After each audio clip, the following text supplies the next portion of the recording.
Ondan sonra marketlərdən cipsi almağa son. Yağsız və ləzzətli sizlər üçün cipsi hazırlayacağım. Nuş firmasından ədəbələrindən istifadə etmək şərti ilə.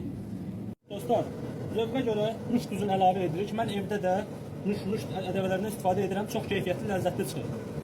Dostlar, makaronumuzu əlavə edirik. Qaynar suyun içinə. Dostlar, 2 ədəd yumurtamızı sındırırıq.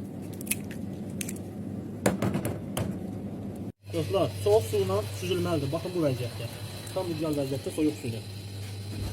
Dostlar, makaronumuzu əlavə edirik qabımızın içərisinə, qəşəngcənə.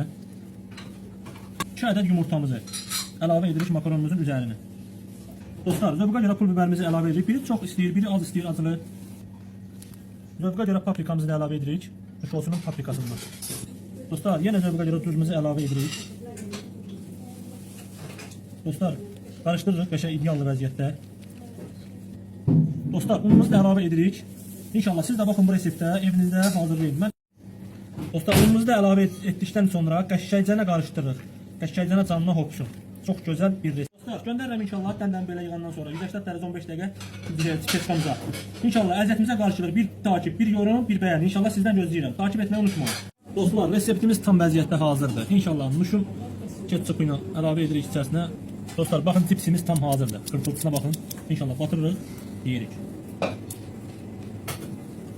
Dostlar, sizdən bir dənə xahişim var. İnşallah belə reseptlərin gəlməyini istəyirsinizsə, Fəxri Şefin kanalına abunə olun, takip etməyi unutmayın.